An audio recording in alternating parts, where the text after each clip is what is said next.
Wait for it. Wait, whoa, here we are. Lauren Ashcraft, what's up? Hello, my friend. And Yeah. Happy hello, Friday. everybody. I never realized. Shout out to Status. Well, first of all, let's just welcome to Status Coup. I am not Jordan Cheriton. Lauren is not Tina Desiree Berg, but we are your guest hosts today. I am Ron Placone, and joining me is I'm Lauren Ashcraft. good to be here. And I never noticed how much of a banger that intro music is. I know I was jamming to Were it. you rocking out? I was rocking out. I never noticed that before, and I that's like the smash the like button anthem. I think I, that's the official name of that tune. I was And dancing here in my yeah, seat. so we're your hosts for Happy Hour Friday because I believe that Jordan is out being a journalist and Tina is out being a journalist. They're on the beat somewhere, which I think is a good sign. If you're an outlet and you're like, well, our journalists are out journaling, so we'll see if the comedians are available. I dig it. I dig it. I think that's cool. And it's Friday, so it's happy hour. If you have an adult beverage, raise it high. I don't think either of us do. Oh, do you? What is that? This is my water intake. I have to drink 2 of these a day to be well hydrated. So. So Lauren, am I allowed to? You are with child. Oh yes, yes. 7 months. Yes. So So, actually, there are three of us hosting this. Two yeah, and a half. right. I Yeah. if I were you, I think I would just be saying that constantly. I can't imagine what it's Yeah. like. I can't imagine like just anything. Like if someone was just like, "Hello," I'd be like, "There is a person in my stomach. They've been Well, here 7 months." it's true. And now, with all this Roe v. Wade stuff going on, I'm like, I really want to start deducting like fetuses on taxes, for example. Yeah. I want all of the extra bennies, but currently there are none. There are no benefits other than bringing a bundle of joy into the world if you want one. So So I guess neither of us are doing an adult beverage. You are with child, and I mean, I'm in California, so after this, I'm gonna go to the beach.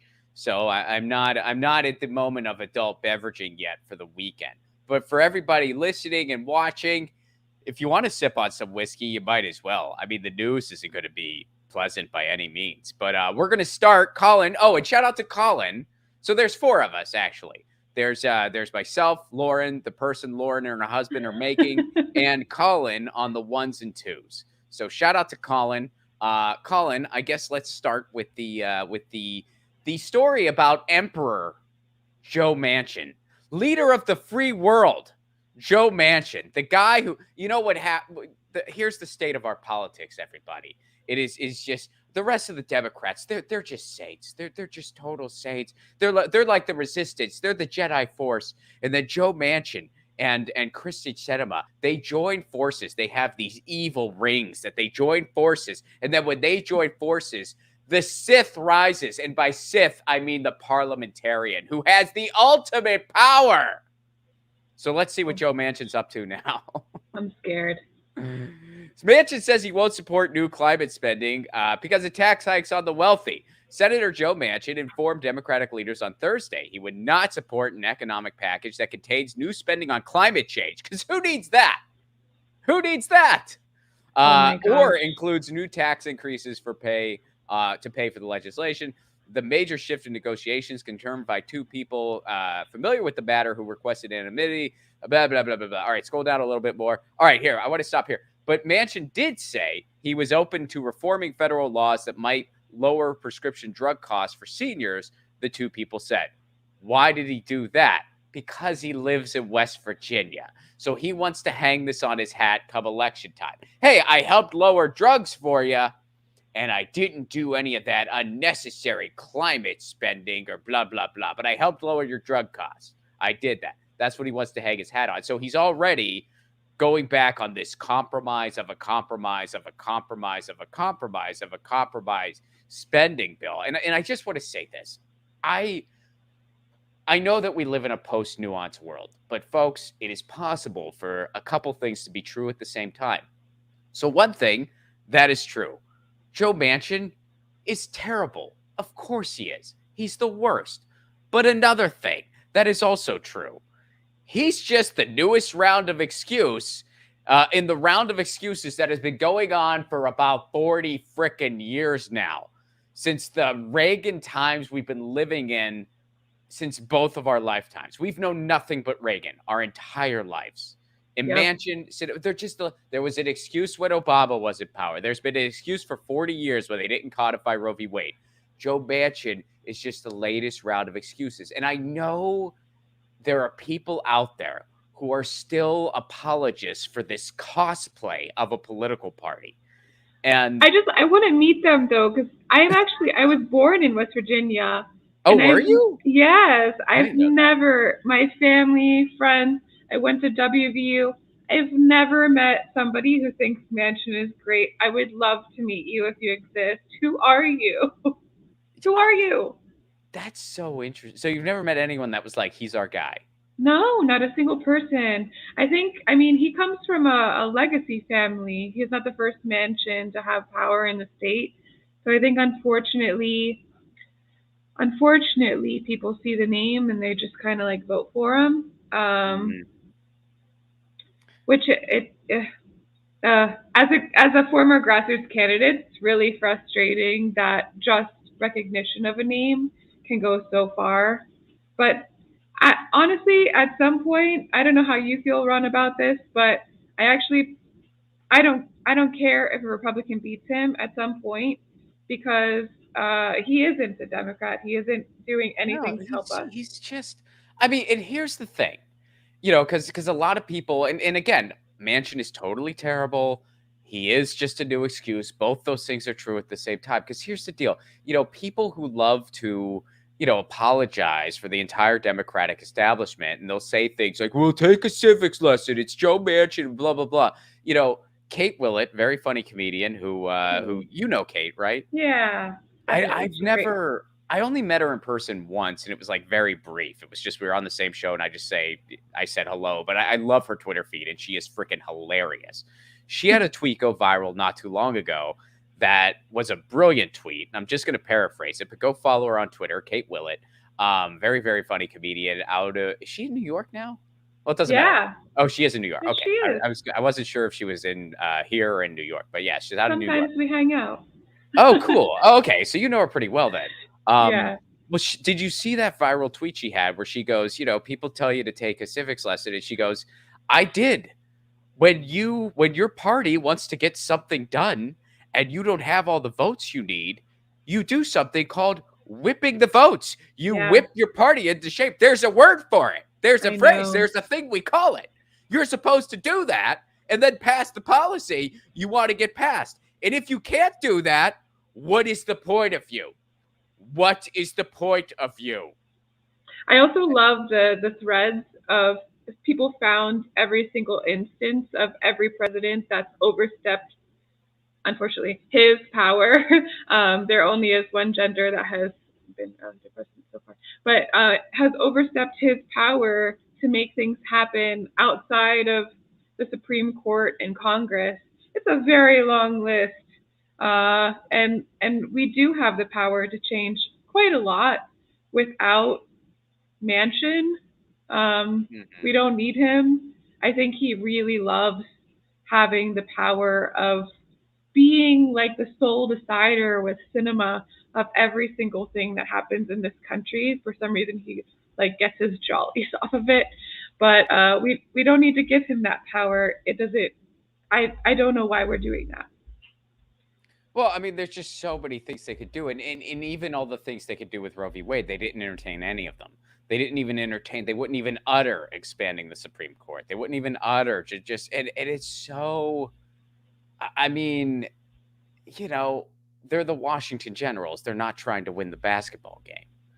But it's still just so infuriating to see when it's like this compromise of a compromise of a compromise. And they're still trying to cut it. And then it's like, you're just the world's villain. Why are you against this? Well, they do something about the climate that's collapsing.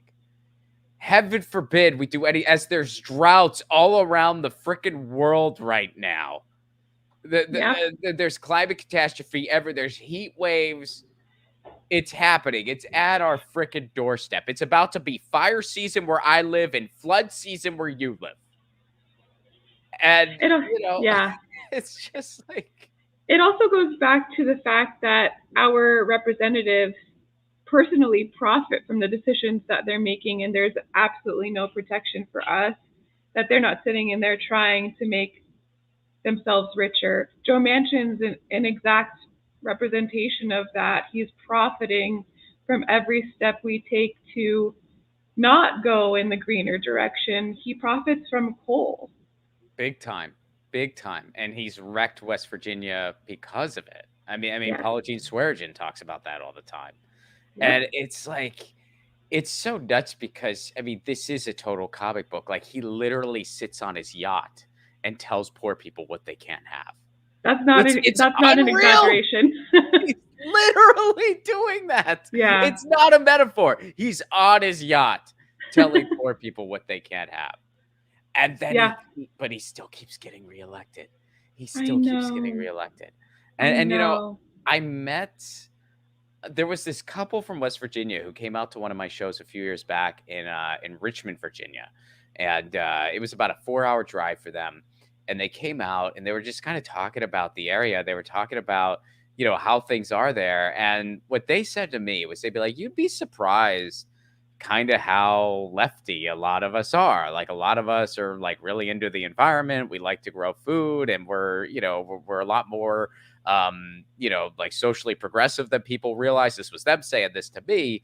And they said, but a lot of people in West Virginia, they're just so beaten down by the system as a whole that they're just like, they don't bother voting. They're just like, it doesn't matter. It doesn't matter. It happens in politics a lot that the most disenfranchised people are actually the ones that, you know, there's someone like Manchin in power, and they want to hold on to that because things can get a lot worse for them really quickly. Mm, They're just barely hanging on. And if something else goes wrong, they lose everything. yep. So, really, really disenfranchised people, which there are a lot of in West Virginia, which is one of the poorest states in the whole country. They Another reason that they keep voting this guy in is because anyone else could be a whole lot worse. It's like the devil that they know, which I it breaks my heart because West Virginians are amazing people and they deserve so much better for their state. My grandfather actually was a coal miner and he died. So he died in a coal mine. So I'm very passionate about this topic actually, and I I have a lot to say to Joe Manchin that goes way beyond him trying to hold up all the progress of our entire country. I'm sure. I mean, it's like what he's done in West Virginia. You know, you and I, well, you literally were born there. I actually didn't know that, but we both grew up in a similar area. You grew up in Johnstown. I grew up in Pittsburgh. And so, presumably, like, we've both been in West Virginia a fair amount. It's a beautiful state. It is. Like it's a really pretty place. It's a really, like, the land there is just so, like, kind of lush and beautiful. And you see what the policies of a Joe Manchin have just brought that place to its knees. It's poisoned the air, it's poisoned the water, and it's just all to pad the pockets of his friends. And you know that the oil companies, they don't live there. They don't live there. And he lives on a yacht away from everybody. I mean, it's just A yacht. That's how rich literally this a guy yacht. is. It's it Oh, is so sad. It is so sad. it Um, is. It is. and And it's not just affecting them, unfortunately. This guy is affecting every single one He's of us. affecting everything. Yeah, he's Yes. affecting all of us, but man, he is really bringing that state to his knees, and he's been doing it forever, and it is nothing short of criminal. And now he's holding up this. Now him along with and they're all. I mean, again, it's like, yeah, they're terrible. They're also just the willing bad cop here, and I think, I don't know. I have no expectations with any of this stuff. I mean, it's like Biden. Has Biden been even worse than you expected, or is it Yes. what you expected? It's been even worse. No, it's worse, and that says a lot because I had no Yeah, expectations. me too. I had, like, 0 expectations. Yeah, I just I guess I figured that all of these things would happen, but I don't know what's wrong with me. Stockholm syndrome. I thought maybe there would be like a 5% chance that he would have a little bit of a backbone whenever he sees the rights of over half of the United States get stripped away. No, no. Well, I think I actually your very, very low expectations were even slightly higher than mine. My expectations were because, people's rights getting stripped away, well, he's been for that. Yeah, He's against Roe v. Wade. He wrote the crime bill. I mean, he has a 40+ year history of showing us who he is. He was a segregationist. it's You know, true. and he's shown no evolution or remorse for that past. In fact, he defended it. He showed you very clearly. He showed you, being the country you. We all knew who he was, or people should have at Stockholm least. syndrome. I swear. No, I'm no, no. like, I feel you. I mean, I'm not directing this at you as an individual. I'm just saying, I like, can take it. It's cool. what I expected of him was what he promised, which is nothing will fundamentally change. And like you said on my show yesterday, he actually managed to screw up even that promise because he somehow managed to make things even freaking worse. Yeah, yeah. I was looking, actually, just a little anecdote. We were looking to get health insurance for our baby and typed into our Obamacare marketplace. The cheapest one available is $457 per month. Catastrophic insurance for a baby. Is that, and that's just for the baby. That's Just not the for you. baby. Oh my Yeah, God. just the baby. Oh my God. I don't know Yeah, how anybody does it. I don't know how anyone has a child in this country. I really I don't. don't, I feel bad yeah. like saying this to you, but like, No, no, but but you I have to really look. don't. I'm rooting for you so much. Thank you. But like I don't, my friends who do it, and a lot of my friends just had their first or second kid or whatever. Um, it really shows you how different your priorities are going to change really quick. Oh, Because yeah. it's so funny. I was talking to a buddy of mine. He lives in Baltimore. He's one of my best friends from growing up, and he has two kids. And there might be a third on the way. They're talking about it. Him and his wife, and That's a lot of $457 a month. yeah, no kid. I don't know how he does it, but like we were talking, and both of us recently moved. And he was saying, he's like, yeah, we just recently moved because there's just more families in this community and it's a little safer and the school district's better. And it's like, those are the things you think about. Meanwhile, I was thinking about when I was about to move. And the first thing I did was I Google mapped how long it would take me to walk to my favorite bar. Like that was like my thing. We're the same Yeah. age. I'm just like, I guess it's a lot different when you don't have kids. But Enjoy. I I guess I might forever. I don't know. My wife and I are undecided, and we're both leaning no, which I feel like when you're both leaning no, it's kind of gonna stick to that. Like if one of us said I really want to have kids, the other one would be like, yeah, I'm in.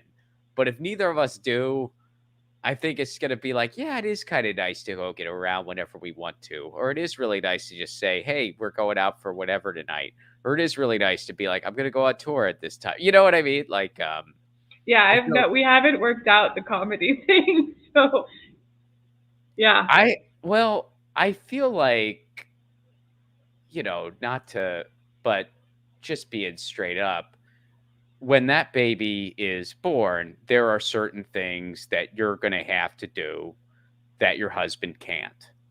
So, like, and this is what I've heard from, friends and family of mine who have kids, like, he's gonna feel like a little bit useless for a little bit because like all he could basically do is try to make your life more comfortable. So Mhm. then once a little bit of time passes and that's not as big of a thing, well then you have a lot of chips to cash in and Oh, be yeah, like, that hey, sounds I'm good. gonna go do comedy now. So you know, I would There it look at it is. that way. Yes. And your husband's Maybe a cool guy. another He'll Ron be Placone tour. I, I got you. Yeah, totally. No problem. But all right, so let's move on. Let's go to antitrust summer for a little bit, Colin, if you will. You guys might have already heard me talk about this before. I've talked about this on Status Coup. I talked about it on Get Your News On with Ron yesterday, where Lauren was my co-host there as well. And Antitrust Summer, for anyone not in the know, is a big grassroots effort now, spearheaded by Fight for the Future, along with a bunch of digital rights organizations. And full disclaimer, I have collaborated with Fight for the Future on this effort. There are 2 antitrust bills that break up big tech right now, floating around in Congress. But Joe Manchin is storing them in his yacht. No, just kidding. That's not what's happening. It's up to Chuck Schumer to bring these bills to a vote. Now, according to several Reuters reports, the votes are there to get this thing passed. It actually has a lot of bipartisan support. Everyone from Josh Hawley to Bernie Sanders supports these bills. One of the bills was co-written by Amy Klobuchar and Republican out of Iowa, Chuck Grassley. The other was written by Richard Blumenthal. So there's a lot of bipartisan support for these bills. Usually bipartisanship means the Republicans have a horrible idea and the Democrats are going to help them sell it, or vice versa. In this case, though, it's actually good policy that's so overwhelmingly popular that everyone's like, yeah, this is a good frickin' idea. So why wouldn't they want to grab this easy win, especially with the midterms coming? Well, here's why. Because Chuck Schumer has a daughter who works for Amazon and another daughter who works for Meta, which is Facebook, and he gets a lot of money from big tech. Who are against these bills? Big tech, the Mark Zuckerbergs of the world, the Jeff Bezos of the world. They don't want these bills to pass because it reins in the monopolistic practices of Apple and Google and Facebook and Amazon when it comes to prioritizing their products and services over everyone else, and when it comes to the monopoly they have over app stores, because everyone else needs to pay these exorbitant fees and commissions to them in the app store. I'm not going to go into all the details about all these bills because I have many times, even on this show, but you can learn more at antitrustsummer.com, and please sign the petition. And Colin, here's the latest update. Colin, if you can bring that article up now. Getting chucked up. The Senate is back from recess, which of course was hard-earned. They really earned a break for now, but it's not clear that the tech antitrust bill is any closer to the vote, even as the late summer kickoff of election season threatens to derail the measure entirely. The result is going to be an increasing and increasingly personal pressure on Chuck Schumer. So here's the latest.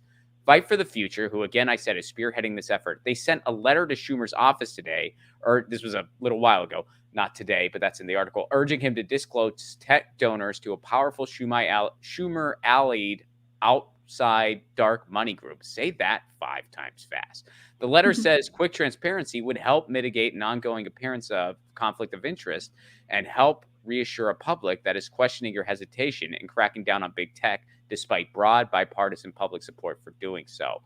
So now they're just saying you have all these conflicts of interest. Now, another thing Fight for the Future is doing, they have these video billboards going around Chuck Schumer's residences in New York and Washington, D.C. That's okay. We're good. We're good, Colin. But they have these billboards going around where they're blasting the John Oliver segment where they covered this. John Oliver covered these bills on his show. It's actually a very, very excellent segment. And they're blasting those clips around Chuck Schumer's residences, demanding that he call this for a vote.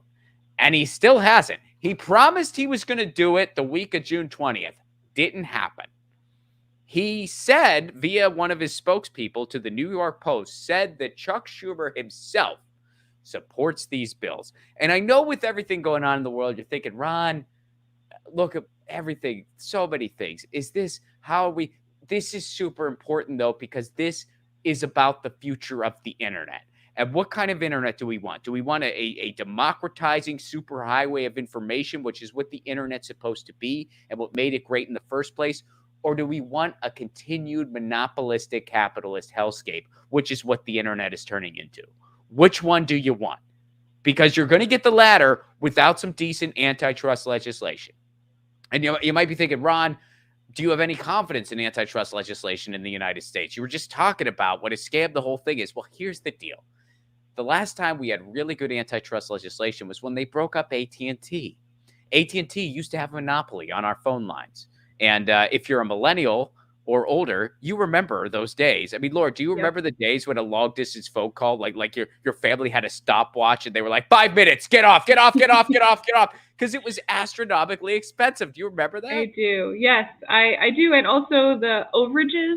If you used more Yes. time, daytime minutes versus nighttime minutes, and I would only call people, I think, after 9.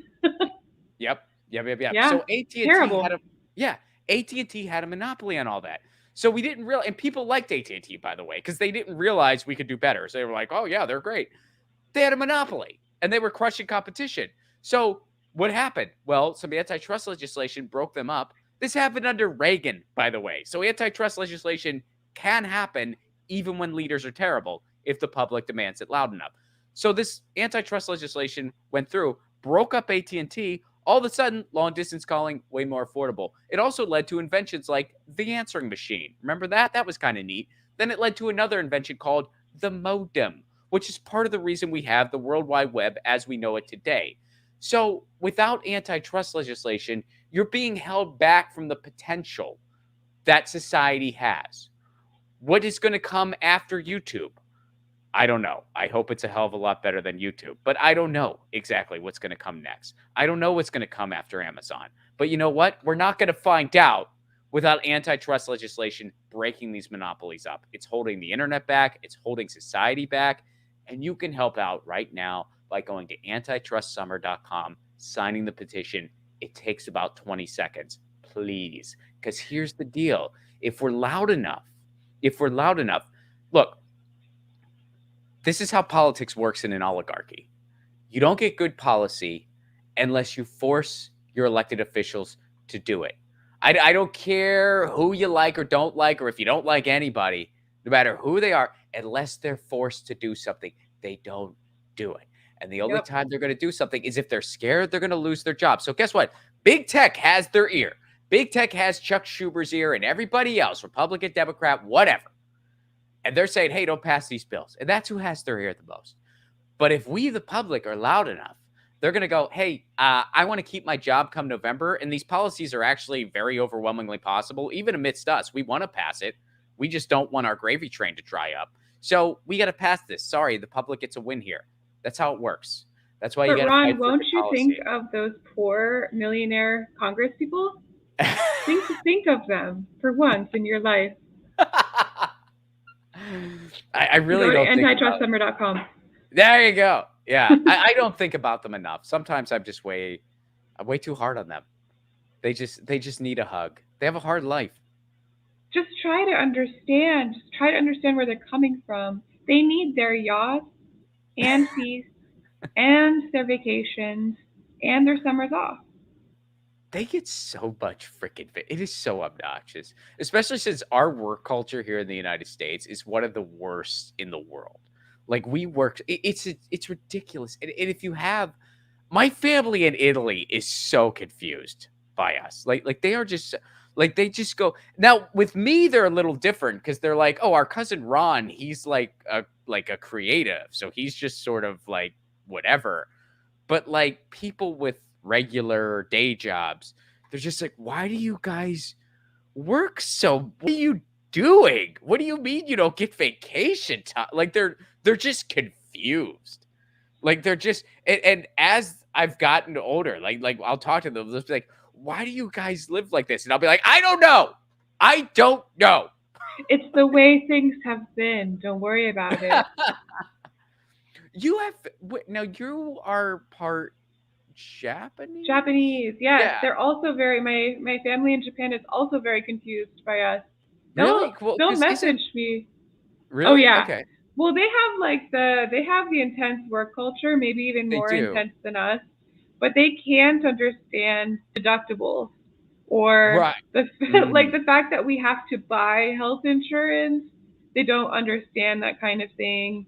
Like the list goes on. They don't understand the gun violence. I know that what happened with Abe, unfortunately, but that was, I think, the first gun death this year in Japan. Mhm. So we're on such a different plane of existence from so many countries like Italy, Japan, Germany, all of these, Canada, even our neighbor. We're embarrassing. I'm embarrassed. I remember many years ago, there was I befriended a couple comics. They were on the road, and I was the middle act in Pittsburgh actually, and they were asking me these questions about our healthcare system because it was just so confusing to them because they were just like, so what, you buy it like car insurance? And I was like, yeah. So he actually had this like funny question where he was like, if something happens to you and it like say you do something like you have a surfing accident and you get hurt or something, like I forget what example he asked about, but he just kind of asked about he just kind of asked, like, basically his question was, if you hurt yourself and you do something stupid, will they just not cover it? Because kind of like how car insurance, if something is your fault, you might be more liable. So he's like, well, if you have to buy health insurance, if something is your fault, will they? And I was like, that's such it just speaks to, I mean, it was a funny question, but it just speaks to how ridiculous our system is. Like he wasn't Yeah. trying to be funny. He was honestly asking because it Yeah. was just so confusing to him.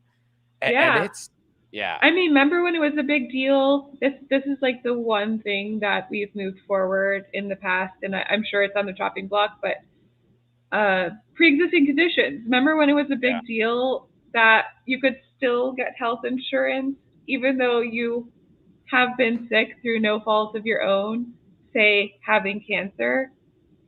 Otherwise, they would just tell you to die. Yeah. Oh yeah, I had a friend who, really benefited from that because he got cancer. He's doing Yeah. better now, but he got cancer, and because of that, like you can't ask about pre-existing conditions, he was able to get like just this amazing plan that really just covered everything, Yep. and it really helped him. And he got cancer very young. It was very tragic. He is getting through it, and hopefully, I think he was in remission, and then some came back, but they still have it under control. But when he was initially going through it, he got like this crazy health because he was a self-employed comedian, so he didn't have health insurance through a job or anything like that. But he got like the people were confused, like they were like, why are you buying a plan like this at your age? He didn't have to go into any detail. He just said, oh, I Yeah. just want to be safe. Like he didn't have to Yeah. say like so. But it's crazy that anyone is in that situation. I mean, it's just absolutely insane. But all right, so let's, speaking of other countries and our families who get confused by us, we'll briefly go over to Italy. Let's go to Italy, Colin. Buongiorno, Colin. Come stai oggi? Let's go to Italy.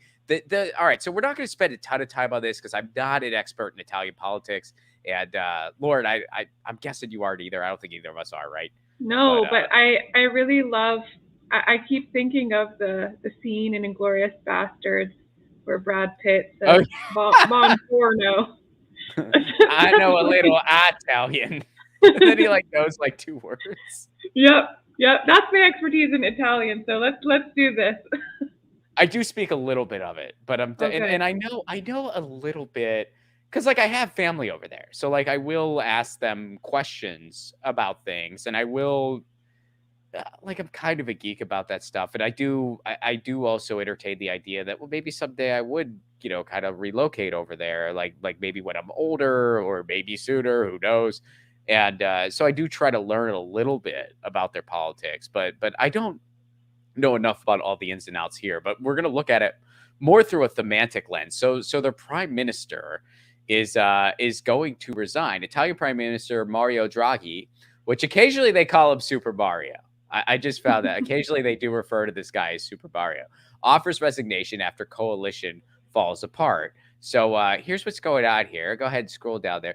Italy's Italian Prime Minister Mario Draghi is set to resign hours after the populist coalition partner Five Star withdrew its support in a major confidence vote. So, all right, so they have to form coalitions there because they have more than two parties. That's how Italy is. That's how most other democracies, quote unquote, are. Functioning Like countries. functioning countries. They have multiple parties, so you have to form coalitions.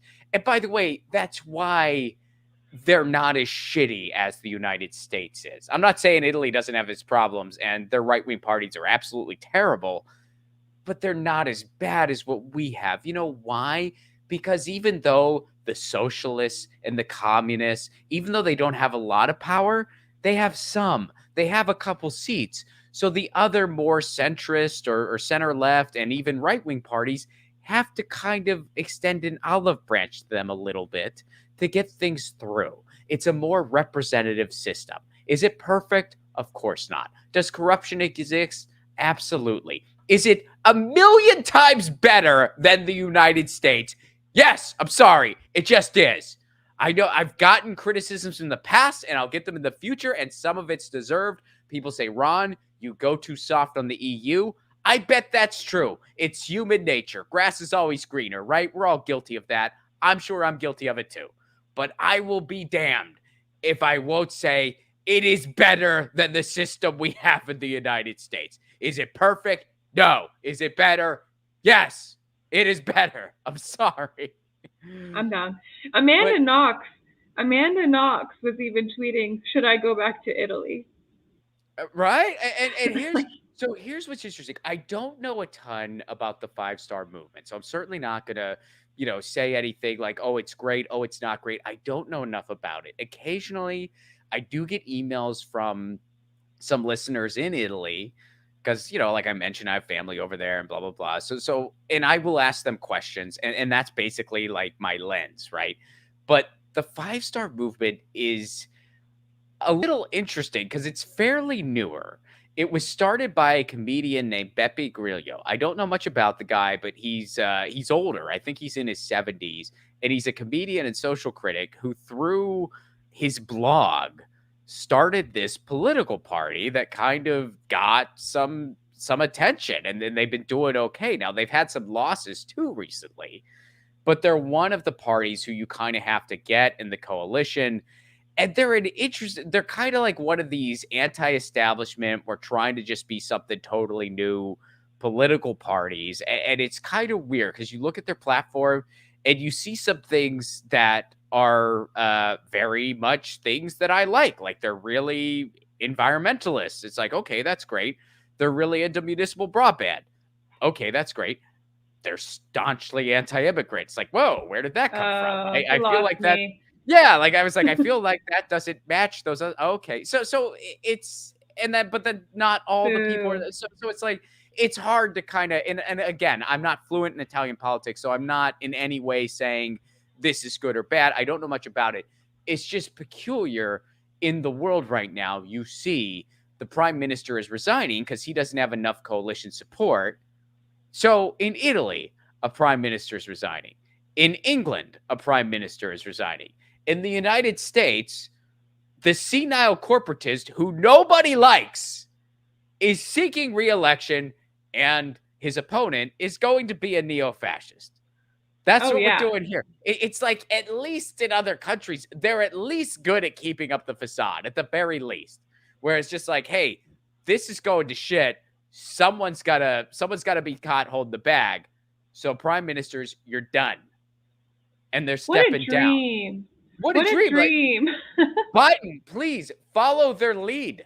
I mean, I know when Boris Johnson resigned, and again, I'm not an expert in. I know a lot of people who I've talked to over there who I know they're just like, yeah, we're glad Boris is gone, but we might get something even worse. But like, I never thought I would utter this sentence. But the morning Boris Johnson resigned, I said, I wish a bunch of world leaders would follow Boris Johnson's lead. I think I that's the know. only scenario where I would make that statement. Oh my gosh. It's true. It's true. And the last guy got impeached and he's running again. He might run again. Is that, or is it for sure? I think the clarification is he's running and he's deciding when to announce it. He might Oh, is announce it that what it is? before midterms. Yes, Oh, that's what it unfortunately. was. Okay, so Trump is going to try. You know, I would rather have Trump running than DeSantis. I don't know what I want. It's like, would I rather like walk on shards of glass or be in Saw the movie. I don't know. Would you rather have the incompetent villain or the competent one? Because DeSantis is the competent one. Trump is the incompetent one. It's true, but I, we also I had think DeSantis is. I think Ron DeSantis. If I had to rank the most dangerous people, and this isn't just Republicans, by the way. If I had to rank the most dangerous people in American politics, Ron DeSantis is high up on that list. He might be number one. Mitch McConnell, Pete Buttigieg. I mean, those are oh my kind of gosh, the he's a top. millennial. He's gonna haunt us for the rest of our lives. I think we should just skip our turn and hand it over to the Zoomers.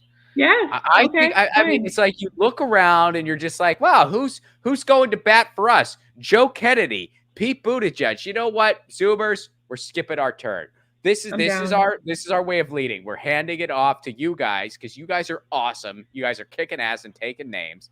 I'm not saying that millennials don't have our good elements. I'm proud of my generation. Every generation has their good in bad. I mean, like there's a lot of. I mean, the boomers have done a lot of bad stuff, but there's a lot of great boomers out there who have been protesting war forever since Vietnam, and they're still showing up and they're not giving up. So, I got all generations got good and bad, but I think millennials, we're just electoralism might not be our thing. And I think Yeah. we just gotta hand it off to the Zoomers. We Yeah. just gotta be like, you know what? Let's We're be we're that looking divide. around. Yes, We'll be we're the that bridge. gap. Yeah, we'll be Yes. like that gap between the old world and the new. And we'll send, we'll sign up for those $5 a month donations to our Zoomer president. I'm in. I mean, they always say it's an inside outside approach. And I always say, well, I'm part of the outside right here. So I say, let's wear that as an entire generation. I am freaking in. An entire I'm in. generation will wear that. So, Let's do it. Okay. All right. so Joe Biden, please follow. Although I guess if Joe Biden resigned, we get Kamala Harris, and she would lose in 2 years. That's what would happen with her. She'd be terrible, and then she would lose. Although I don't think if it's a rematch, what do you think's going to happen? If it's a Biden Trump Oh, rematch, what do you think's going to happen? I don't know. Oh my gosh. Thank goodness I won't be with child then because I will need like some kind of intoxicant. I don't know. I don't know. I never thought Trump could win. Well, yeah, I mean, Uh, I didn't think Trump was well. yeah, I didn't think Trump was going to win until 2 months before the election. 2 months yeah. before the election in 2016, I said Trump's going to win. Everybody thought I was crazy, but I was like, Trump's going to win. And to be honest, I didn't think Biden was going to win in 2020. I didn't. I mean, No. as things got closer and you saw Trump and the Republicans mishandle everything, Biden was just asleep at the wheel, but Trump and the Republicans were just mishandling everything. I still was like, I think Trump. I still think that I was at 60-40. I was like 60 Trump wins, 40. So I was wrong, but you know, Trump beat himself more than I Biden know. won. I mean, it was more like Trump just beat himself or the I Republican know. Party, which just goes to show you, you know, the Democrats would rather risk not winning anything than help you. And the Republicans will gladly just give up the White House to avoid helping you. That's how much your government hates you. They hate us. And that's how much. They would rather I know. Republicans could have done a UBI for a month and they'd still have the White House. But they were like, we'd rather lose the White House than help you at all. We hate you that much. It is something. It is something. It And is. but I think Sometimes I wonder what would the country look like if we didn't have all this corporate money funneled to the bank accounts of politicians? That's one thing like I can hardly imagine. What do you think? it would look better. I mean, I think that the way our system works is that politics, I mean, you don't see decent people get elected very often, and it's because and hey, you can speak to this way freaking better than I can. I mean, it's a freaking racket. And, you have a choice to just take the ticket to Easy Street. And if you don't take the ticket to Easy Street, you're probably not going to have a career. Or if you do, you're going to be like slogging through the trenches the entire time. And it's going to reach a point where you either shut up and do what they tell you, or they're going to find a way to get you out of there. I mean, look at Bernie. Look at Bernie. I mean, Bernie had been slogging it out since the 80s, started as mayor and worked his way up. And, and I actually shouldn't say worked his way up. I shouldn't put it that way. He sought different opportunities, wanted to go on to federal. I shouldn't have phrased it that way, because I actually think local politics is where it's at, and that's actually better than federal and state even. And that's your Pete Buttigieg. Yeah, well, he managed to be shitty at all of them, but you can still be shitty at all of them. But I think if you really want to make a difference, and if you're really getting into politics for the right reasons, which is to make things better in the world, that's the right reason. That's not why most people get into it. Local is where you have the best chance at being effective, by far. By far. Most people don't care about local politics because, again, with the way our system is, most people don't get into politics for the right reason. I mean, yeah, there's people like you all over the country who wanted to make a difference and were grassroots candidates, and then you're going up against obscene amounts of corporate money, obscene amounts of bullshit, and the people who are happy to play that game, they're the ones who win 99% of the freaking time. It's the way it's set up. That's the way it's set up. Locally, there's a little bit more transparency. There's all kinds of corruption local, don't get me wrong, but it's more transparent in comparison. And if you all show up, you actually have a chance at winning. When Congress is all Zoomers, it's going to look different. I really am confident about that. I feel a great amount of trust for that generation. I love the Zoomers. Yeah. As we talk about how we're both trying to get better at TikTok, we're also going to talk about our Zoomer love. Yeah, no, the Zoomers are so freaking cool. We love you, Zoomers. Yeah, they are so badass. They are so... And I think part of it is, what choice do they have? They can't not pay attention. They know that the climate around them is in trouble and that we need to act now. Yeah. And they know that they're going to be on this planet for a long freaking time. It's easy for the Joe Bidens of the world to say, hey, you know what? Someone else deal with it. Worry about it in 2050 when I'm dead and gone. Zoomers don't have that luxury. We don't have that luxury. Gen X doesn't have that luxury. We were educated. I know I graduated in 2007. And then right then, as I was starting college, the economy collapsed and we were told, screw yourselves, you're never getting a job. That's what we graduated into. But before that, especially pre 9/11, we were raised in this very falsely idealistic, nationalistic world where we were taught that everything that the United States does rocked, and we were doing it right, and everyone's jealous to be us. But Zoomers can only remember they don't know that. Yeah, they're like, this sucks. We've sucked forever, and we're not going to stand by it. So they didn't have the few years of propaganda that we have to still work out. It's perfect. Well, here's the thing. You and I are around the same age. I'm actually a little older, but no one's keeping score. But I'm not keeping score. But we are just old enough that we remember, we grew up with the tail end of what was the American dream. Yep. Where you could have a decent middle class life because there were strong unions, back throughout the basically from the 30s through the 60s. There were strong unions. There was a strong middle class. There was kind of an age of abundance, and you had and that kind of just bled basically through the 80s and the people who started families in the 80s and 90s, or at least early 90s.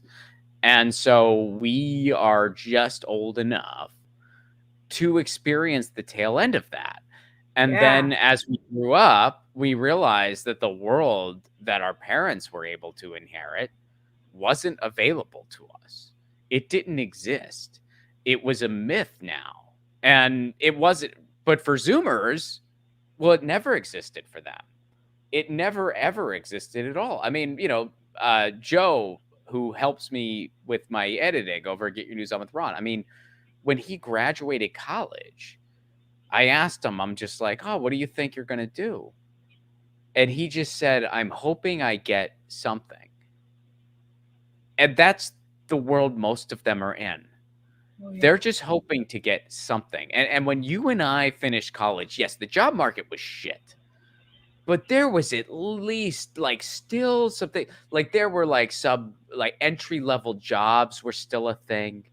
Like there were like Requiring programs. 5 to 10 years of experience. Oh yeah. No, it Yeah. was bad. It was bad, but there were still opportunities Yeah. where it's like recruiters would come, they would approach you, they would tell you about the programs they had that were meant for recent college graduates, and you could try to build a career that way. Now, chances are they would let you go after a year or two because they just started downsizing immediately. But there was at least a semblance of something. That's gone. That doesn't Mhm. even exist. I mean, they have it even worse than we did, which is Yeah. hard to imagine because it was shit. I mean, we got like fractions of shells. They didn't even get that. Yep. They got like the husk of the shell. They grew up with the school shooter drills. We never had Yeah. that. Yeah, we never had that. I mean, Yeah. does it scare you thinking about your kid going to school? Oh my gosh, I feel like a really irresponsible parent for staying in the United States. That's an ongoing conversation that I'm having. Yeah. I feel like you have to. I mean, and like this is totally no judgment because like this is a personal thing, but it's my wife and I are undecided on kids, but we are decided that should we want kids, we would need to move. You have to leave. Yeah, Yeah. that was what we decided. We were like, if we decide we want kids, we're not going to do it in this country. Yeah. And part of it is Southern California too. I mean, that's not an easy place to raise kids. It's real expensive, but so is New York. I mean, that's expensive too. But Yeah. I'm not saying anybody else needs to make that same choice. Like I'm saying, like that's our personal, like, and part of that is like what's going on in our lives. Other people might have certain things that are keeping them here, be it like family or whatever else, or jobs or whatever, or their circumstance. And that's totally fine. I'm not judging anybody else. I'm just saying that given the circumstance my wife and I find ourselves in, should we decide on kids, it's like, yeah, that kid would have a better life in a different country. And that's what we would do. I mean, all of our family's out east anyway. So we're a freaking day trip away from them anyway. So, it's not that big of a Might as well difference. be on the other side. Right. It's like either way, it's like the only difference now is a passport's not involved. I mean, traveling coast to coast, and it's getting even worse. Flying domestically really sucks right now. Well, flying it all sucks right now, but flying domestically really sucks. And so, it's just like, well, what's the difference if we're, so anyway. Yeah. Honestly, it's, I think I have a few years to figure out how safe it is to send my kid to school. It doesn't seem like it is safe here or it ever will be. So we have a few years to decide, but I never, again, as a millennial, I never thought that I would be the person fleeing a dangerous country, but I was blind. Right. Yeah. It's kind of, well, especially since like I think about, my great grandparents left Italy in search of a better life. And at the time they found it. And now it's like, well, now it's sort of like the other direction. Now, like people are leaving the United States. And I guess that's just the way the world works. And I've kind of accepted that. Like, I would like to stay here. I love my neighborhood. I love San Pedro so much. It is such a cool neighborhood. It totally fits me. There's a good punk rock music scene. There's a great food scene. And we got the beach. And it's California weather. Like, I don't want to leave. Okay, now you're advertising your neighborhood to me. That all sounds great. Maybe that's the solution. You guys got to come out here. Yeah. It's you're one of the only people I could say this to, actually. It's cheaper than where you live. Yes. There's Yes. not many people I can say that to. You're one of the It's only people I true. know I can say that to. Friends It's in New true. York, that's it. Friends in New York, friends in London, those are, and friends in San Francisco. Those are the All right. only people I could say that to, I think, in the world. Anyone else, I Southern can't say that. California, Canada. Those are the two directions you could go in. I think actually Vancouver is slightly more expensive than LA right now. Don't quote me on that, What? It's everybody also watch, but I think cold.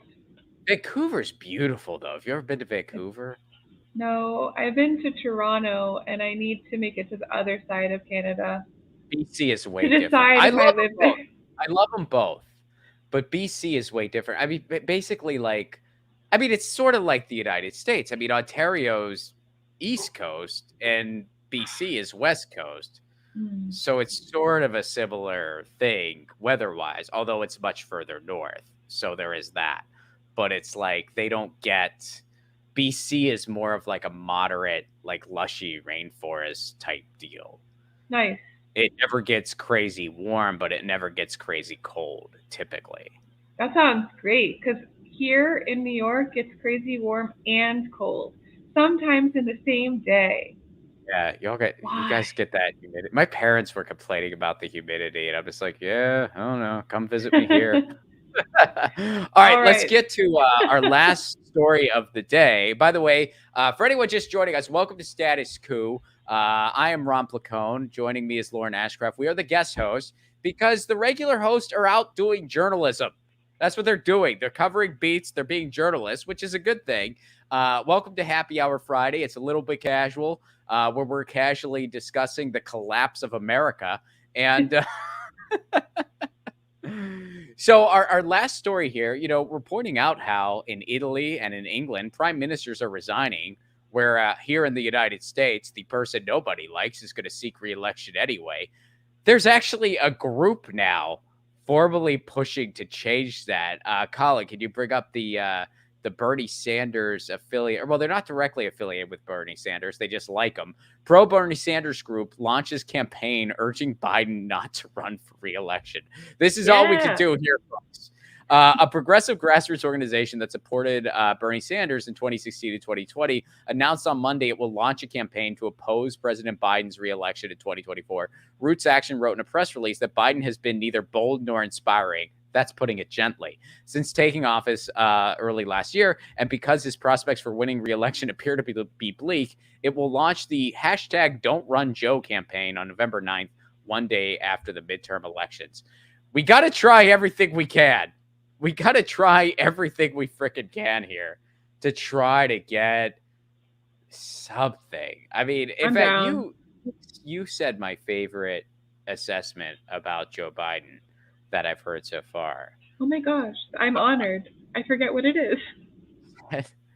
You said, talk about failing up. So I'll let you take it. I want you to say it. Say it better. Yeah. Oh my gosh. No, it's true.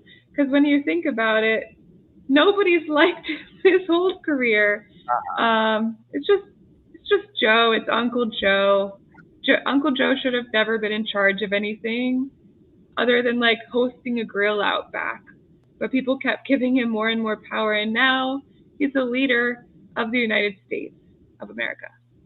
He failed multiple times before because of plagiarism. Nice. He just failed his way up. I mean, there's no way in any other circumstance he would have landed in the presidency, but he landed in the vice presidency because Barack Obama was so over. He's just like, I just want someone that like whatever. And he needed to pick somebody like especially when you're like a popular president, you need to pick somebody that well, even if you're an unpopular president, you need to pick somebody that people don't like. And I think Barack Obama, especially being the first black president, he had to think like, who's someone people aren't going to like. Yeah. And That guy. Joe Biden. Yeah, I mean, it was an obvious choice. He picked Joe Biden. It made sense. Yeah. That's part of the reason why Donald Trump picked Mike Pence. Like, well, who is an even bigger villain than I am? Mike Pence. So, it makes sense. But George Bush picked Dick Cheney, who is the frickin' devil incarnate, Dick Cheney. So Who can win a campaign for president based on his entire promise is, I'm not going to do anything. Nothing's really going to change. I was friends with Obama. That was his. Remember the most disappointing frickin' presidency of a life? The one, it's like we thought we were voting for change. We got more Reagan. I was friends with him. Remember how nice he talked? I'm gonna be shittier because I'm not even gonna have the nice talking part. But we were friends. Vote for me. And because the alternative was Donald Trump, it worked sort of. That's 70% of voters. That is the definition of failing up. 70% of voters, they didn't vote for him because they voted because they just wanted Trump gone. Yeah. Trump is the best insurance that these people have. It's I don't know. Be careful, because he might win soon. I know. He might win in a couple. Getting back to the 20, if it is a rematch, I don't think Biden beats him. I think I just don't see it happening. I don't see. Biden has been so massively underwhelming. His approval numbers are close to George W. Bush towards the end already. That's an accomplishment. How bad do you think it's going to get once the midterm happens and the Democrats are likely going to get wiped out? It's going to get even worse. Don't challenge him, though, Ron, because he'll fail up again. He'll have, like, the worst approval ratings of someone who ever gets reelected. I just feel like if there was somebody who just, like, had this crazy carpet thing happen where, like, in 2019 or something, they were just like, do you think there's any chance Joe Biden could win? And they said, no, absolutely not. They're like, well, there's got to be some. What do you think? They're like, okay, all right. Let's say a worldwide pandemic happens and it shuts down the world. And let's say that Trump and the Republicans do everything wrong. What if they do like one thing right? No. Everything wrong. Then I think Joe Biden might be able to fail into the presidency. But unless that happens, only if that happens, and then lo and behold, a year later, that person's just looking around going like, holy shit, am I a prophet? I just called it. This is the worst timeline. I'm really into multiverses right now. This is, I don't know if you guys have seen Everything Everywhere All at Once, but this is the worst of the timelines, and everyone else is laughing at us. I think they're terrified. I don't even think they're laughing at us anymore. I think they're terrified because the whole world is suffering. So at this point, they're just terrified for us. And, you're looking around and you're thinking, at least the robber barons had a lot of time off. We don't even have that. We have the same wage discrepancy, and we don't even get the time off to accompany it. I mean, it'd be one thing if we were all, like, really poor, but we could hang out all the time. Yeah. It would still be terrible. Don't get me wrong, but I'm saying at least there would be like a little bit of an upside. We don't even have that. Like we're still like just breaking our backs under this work culture, and we're not getting living wages. Like it's just a triple, quadruple whammy of fuck you. Yes. Sometimes I think also about what would it take to get change to happen? What if the pandemic didn't work and a mass shooting every day at least, and overturning Roe v. Wade, and shootings of Black people by police all the time. When does it end? When are we going to general strike or something like that? I think that's the only way we get out of this thing. And I know like a general strike would be so difficult to pull off in this country. And I know that. But I'm just like, what other choice do we have? I mean, look, we can't vote our way out of this. I'm not telling people not to vote. I'm just saying we can't vote our way out of this. It's like a vote and situation. Of course it is. Well, it always is, but just now more so than ever. It's like, no, you have to really shift the status quo. The only way you're going to do that is if you basically threaten says status quo, kind of like what happened with the New Deal. I mean, it's like we didn't get the New Deal because FDR felt like being nice. We got the New Deal because the socialists and the anarchists, the communists and the labor unions and the working class were united just enough. They didn't get along on everything. They disagreed on a bunch, but they got along just enough to be like, hey, we're shutting shit down. And FDR went to his rich friends and he said, okay, they're going to shut shit down. You can lose something or you could lose everything. Your choice, because I can't stop them out there. So you want to lose something? You want to lose everything? Let me know. What do you want to lose? How much you want to lose? And they were like, we'll go with something. Everything sounds a little shitty. And he goes, fair enough. Then we got the New Deal. And it held this country for a long time until it didn't anymore. Now we need something beyond the New Deal. We need a Green New Deal. We need a complete shift away from capitalism. We need to go to a society that is focused on meeting human needs and being stewards to the earth. Is there a name for that? Yes, there is. It's literally called eco-socialism. There's a freaking name for it. And we have the technology. We have the ability. We just need the political might and the political will. That's what we need. That's what we're missing. We have everything else. Anyone who says, oh, we'll never get off fossil fuels. Really? There's 11 viable alternatives. Well, we're gonna run out eventually. We're gonna run out. And there's 11 viable alternatives. You really think all 11 of them are gonna fail? Of course they're not. We can get off fossil fuels. They've already flown a plane. They've already done it. Yep. If you think, if they say tomorrow, hey, we're done, how quick do you think the airlines are going to come up with a permanent solution? I'll tell you, real freaking quick. Real freaking quick. Because it's all about money. It's all about money. And it's all about even Wall Street, the most repulsive institution in the history of the world, arguably. Even they are getting away from fossil fuels because A, they know that the finish line is there.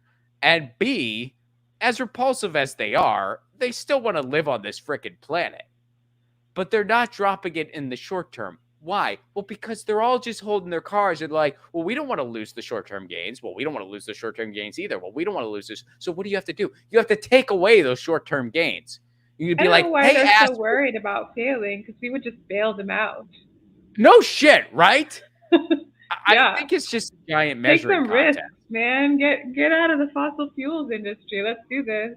You know what's crazy? Whoever did would probably win in the end, but they don't look beyond the quarters. So that's why, unfortunately, with climate change, there's a bit of a top-down solution that has to happen because they have to just be like, we're done.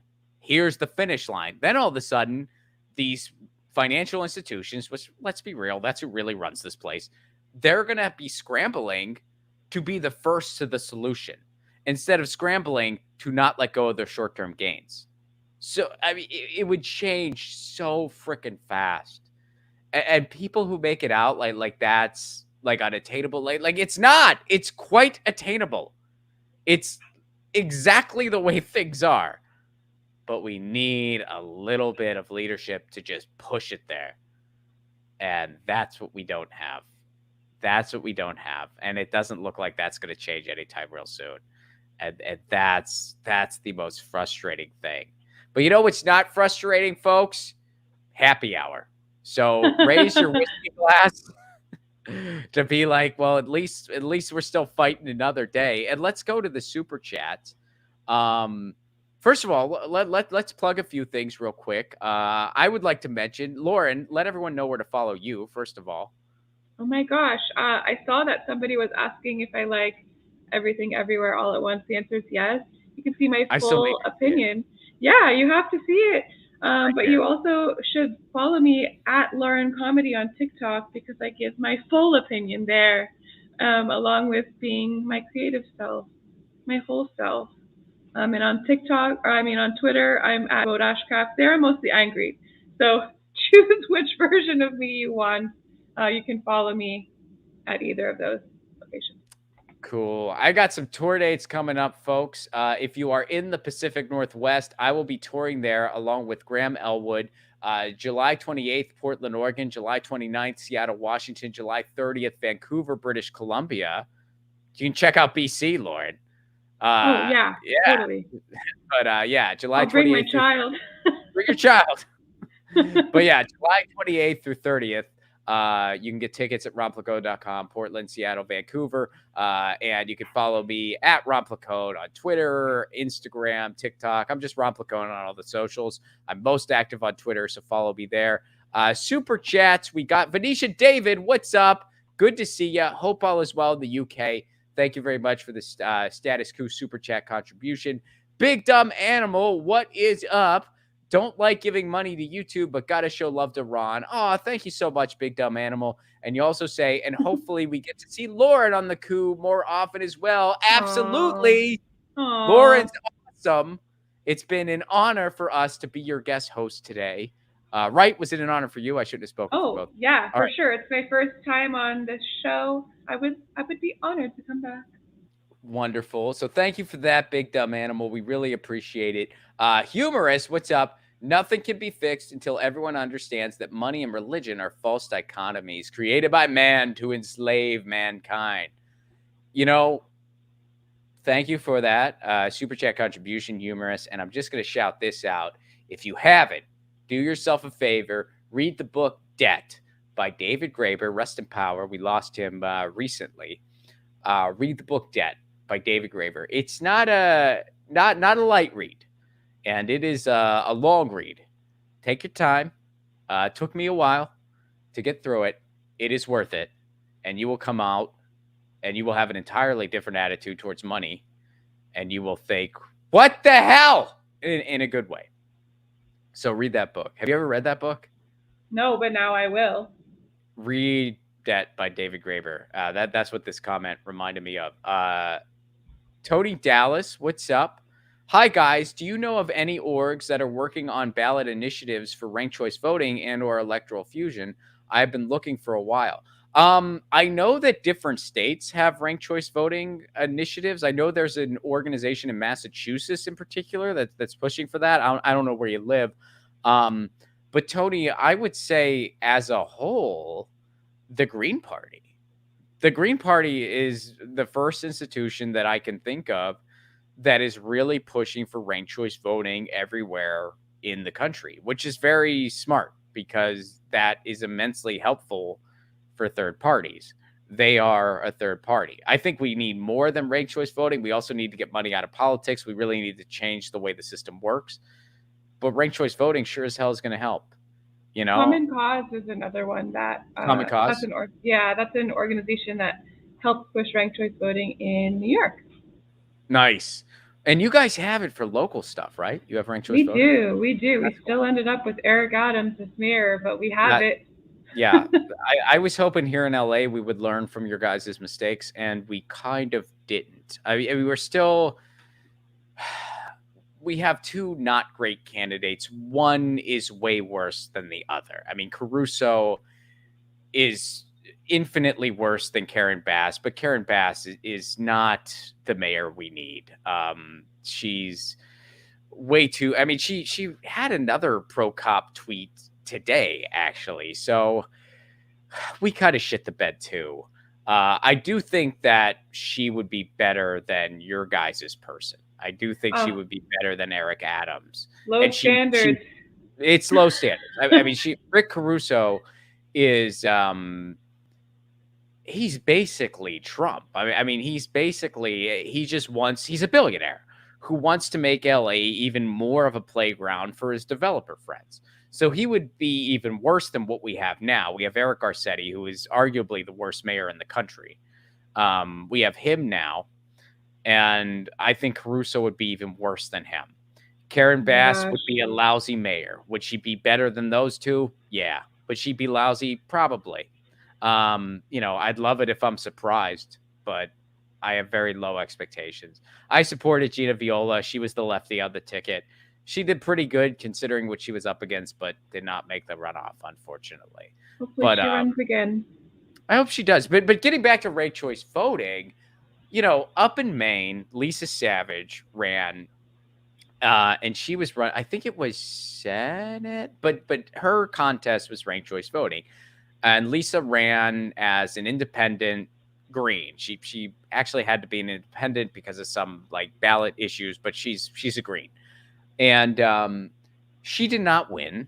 Ranked choice voting doesn't guarantee the third party candidate wins, obviously. Mhm. But what did happen was she had a decent showing, A, and B, she was invited to everything. She got press coverage. She was involved in the debates because the whole spoiler argument goes away. So they were discussing issues they probably did not want to discuss. Because of Lisa, they had to discuss things like Medicare for all. They had to discuss things like the Green New Deal because she was pushing that. So, yeah, it's better. Ranked choice voting, even by itself, is better than what we have now. That's why Republicans and Democrats don't like it. It threatens their gravy train, baby. They don't like that. They don't Yeah. like it. So thank you for that comment, Toady, and I hope you'll check out all those things: Common Cause, the Green Party, different state initiatives. Humorous, you're back. What's up? The Constitution was framed as a social democratic republic. What that means is take care of each other, take care of the garden, and all things will be given to you unto you for free. That is what it means. Interesting. I feel like we didn't get that. I feel like that's not what we got. I know a lot of people who really take care of the garden and try to take care of people in their neighborhood, and we still don't have things like health care or education or living wages Or safe schools. or safe schools or an end to all the wars. Or so I feel you, but yeah, they I feel like they didn't deliver that. Humorous, you're back again, and you are being very generous today. Thank you so much, Humorous, for all your generosity here. I love how all the religious people that believe in the Bible and the Quran in America alone don't get that dude Jesus said, don't play with money and don't play with this religion. It will lead you down the wide path to destruction. Hey, I've read the Bible cover to cover because YOLO. And the only time Jesus ever got mad was at capitalists. It's the only time dude ever got pissed off. He was mad at the capitalists. And he's mad at the hypocrites. He doesn't. That was the funny thing was that Supreme Court ruling with that football guy in Washington, dude.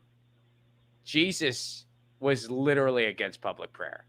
He was literally. And by the way, I'm not a religious person. Are you a religious person? Have we ever talked about this?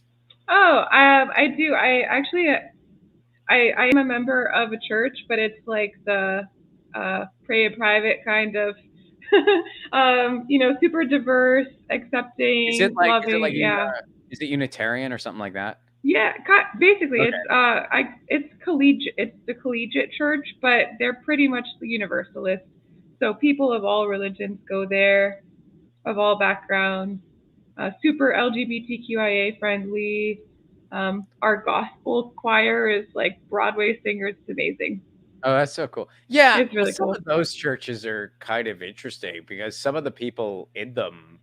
I mean, I remember there was like this Universalist church in Tennessee, and one of the members was like, "Yeah, I'm an atheist." And I was like, "Well, why are you?" And they're like, "Yeah, no, it's fine." And I actually likened it to Tennessee as such a like church is what you do place that like even like everyone needs somewhere to go. So you know what I mean? Yeah. That was just what I chalked it up to. But I think that's sort of a common thing there. I personally don't get that, but to each their own. If it makes you happy and you're doing good, cool. You know. Yeah. Yeah, But we made sure like our pastor officiated our wedding, and she's like, "Do I mention Jesus or no?" And we're like, "No." And so she didn't. And don't it bring was them up. all like empowerment type of vibes, and yeah, I loved it. So yeah, but anyway, this stuff about if we could like bring Jesus back to life just for like a couple of days so he could be like, "Excuse me, why are you citing me and my name for these policies? This has nothing to do with me." Oh Like yeah, I mean he was like OG hippie dude. That's really his message. that was his message. I'm not even convinced he existed, but assuming he did, like that was totally his message. I mean, the Bible itself, there's a lot of stuff in there where if you read between the lines, it was really, hey, don't act out. Yeah. Don't act out. And if you're poor, don't ask for more. So you think about, okay, in a time when bombs weren't invented yet, this is how they kept poor people in line. Like that's just how it worked. That like we need religion so the poor people don't kill us. That's basically all I think it is, but I might be wrong. Who knows? I'm part of the church if I don't know, and neither do you. So let's just be nice to each other. That's my Yes. church. We're not a very popular church because our holidays are kind of boring. It's just a bunch of people walking around going, I don't know, maybe want to get beer. That's it. I always said, I believe that non-believers need their own holiday, and I think we Yeah, should hell have it. yeah. Well, I think we should have it every June, and we should just call it the Skeptic Solstice. And for like 3 days, we just have like a holiday where you exchange gifts, all the stuff, and the whole thing is just like, yeah, I don't know, little Timmy. Maybe there's a god, or maybe it's just a bunch of stories they made up about the sun. Either way, here's an Xbox. Like I feel like that's what we should do. I think it's incredible. I'm super on board. I also still really think that there should be a comedian party here. um, Headed by you, Ron. Headed by And then me. yeah, and then we get to appoint Zoomers. We get to Only choose Zoomers personally. Yeah. in every community. Yeah. Dea Co, what's up? I hope I'm not mispronouncing your name. I might be, and I apologize if I am. But Dea Co, my sister is looking at homeschooling for her child and working with other parents to form a homeschool network away from mass shootings. I had it. I guess you might be saying here, if I had kids, would raise them in South Korea, Canada, or the EU. Those are all good choices. Absolutely, I feel you. I And love Korea. homeschooling, I struggle with that. I mean, I'm not, that again, that's a personal choice. I'm not judging anybody who does that. But me personally, I don't think I could do that. I just feel, and again, this is just my take. I'm not judging anybody who does that. That's your choice. I feel like you're robbing a kid of something very significant. And and I know you're thinking, well, gee, what are you robbing of them? The opportunity to get shot in school. And it's like, yeah, I get that perspective too. I really do. But I feel like there's just an important socialization thing that comes with going to school. And by homeschooling, a kid's just not going to get that. I mean, I don't know. What do you think? I mean, you actually Uh, have to think about this stuff. I I don't. know. I am thinking about this stuff, and I don't have any answers. Uh, I think it's unfair that people have to choose between maybe their kid getting shot and maybe like not having a childhood experience of being Oh, a totally. Oh, normal kid. Yeah. it's So it's like, criminal. Yeah. yeah, that's the choice that our government has left us with. So that's really why, at the end of the day, my husband and I used to joke about, oh, we'll just fuck it, we'll just like move to Canada, and I have a right to live in Japan because that's where half my family is from.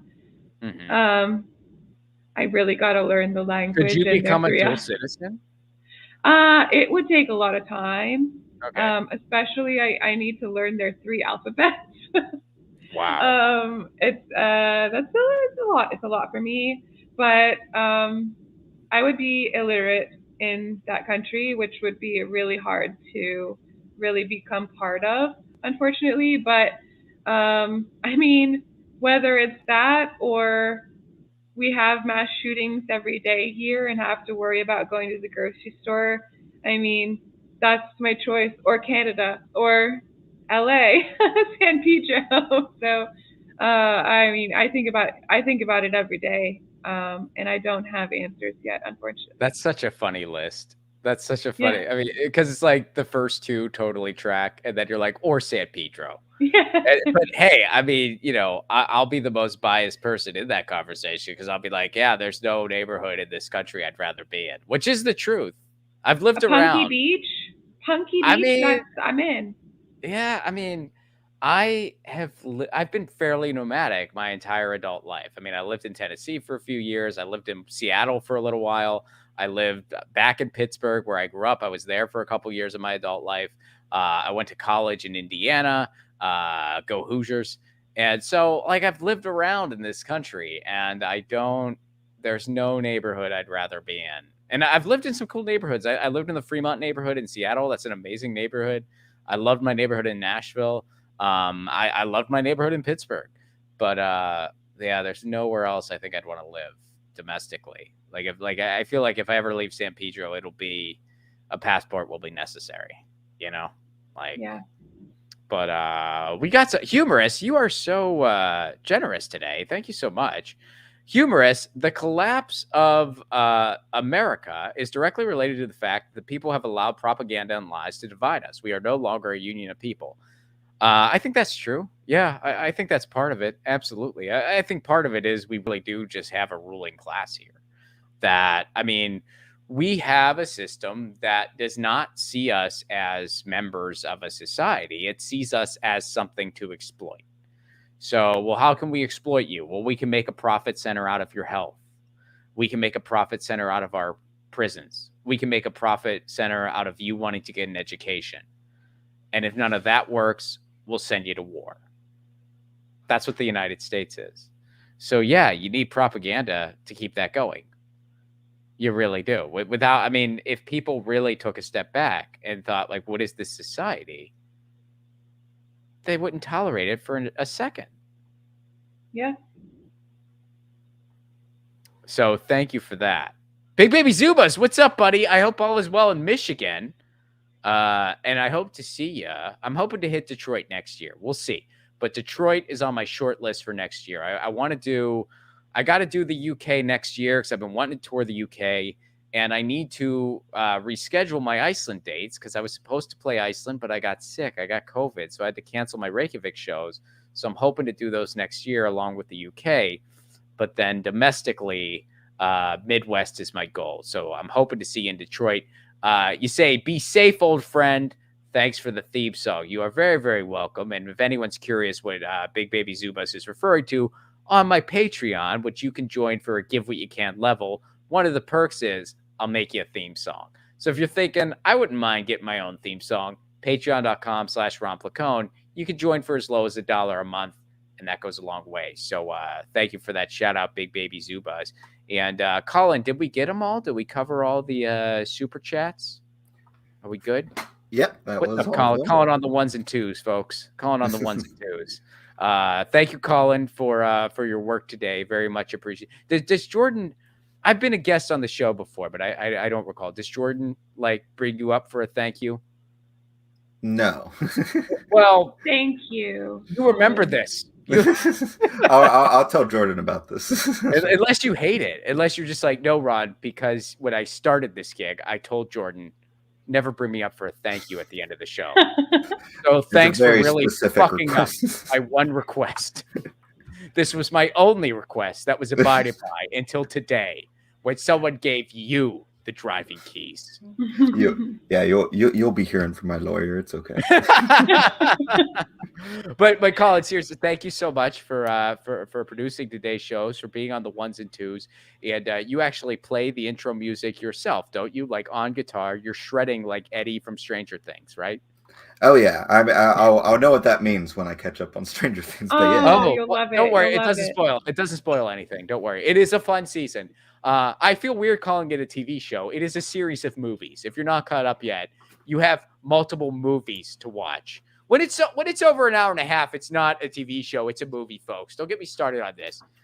I enjoyed the movies, but they're movies. They made movies. If I was in that cast, I'd be like, I thought we were making a TV show. I just got casted for multiple movies. I wouldn't complain. I mean, everyone, their careers are made.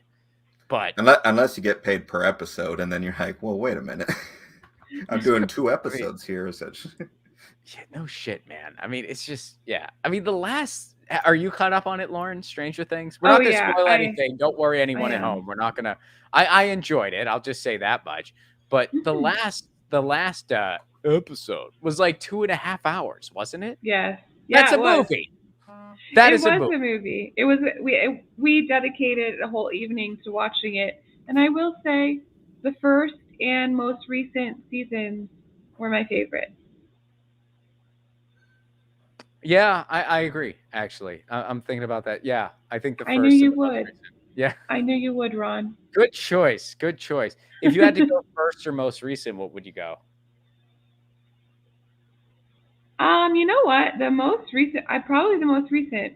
I'm really somebody who appreciates acting because I took many acting classes, failed horribly because this is all my face does.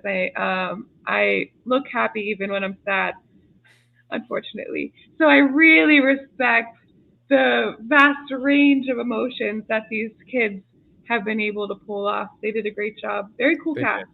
It's a very, very cool cast. And yeah, I don't know. I don't know. I might have to go first season though. I really loved.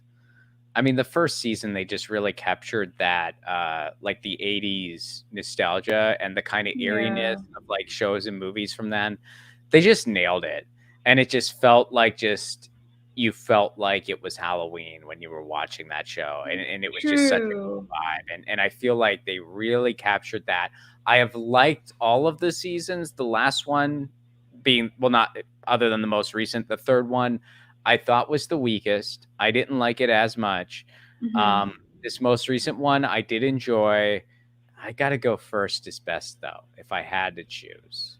Yeah, I feel that the last season, the most recent season, I'm like a horror movie lover, and not like Saw and Hostel and Human Centipede, but the classics, the campy Okay. stuff.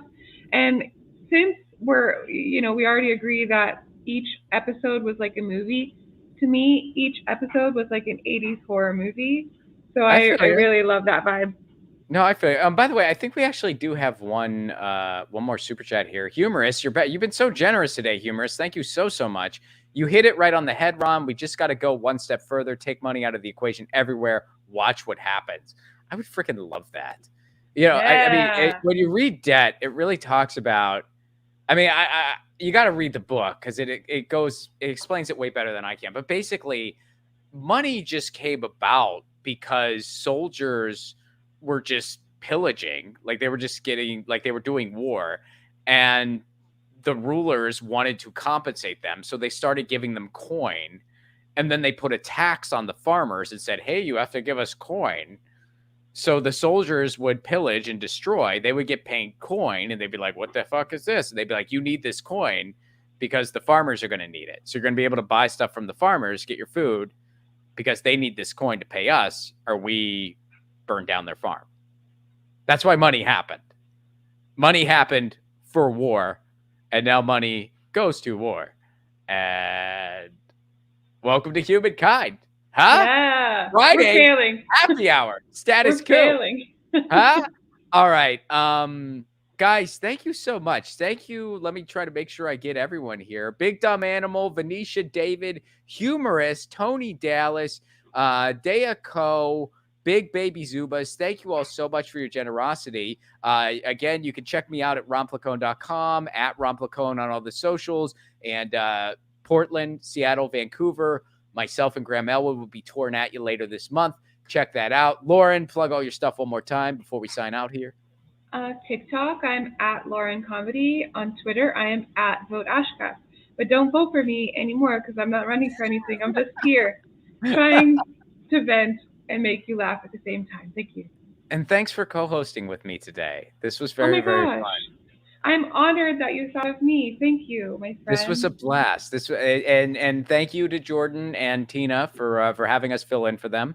And shout out to them doing the important journalism work that they're on. I'm not sure exactly what assignments the two of them are doing right now, but they are Something both badass. something badass. They're going to be bringing some original reporting to you all really, really soon. So thank you so much for having us. Thank you, Status Coup audience, for being here. Thank you to everyone in the super chats. I hope to see some of you on the road real soon. And yeah, keep it to it. And thanks again to Colin on the ones and twos. And I think that's it. Happy weekend, everybody. Happy hour.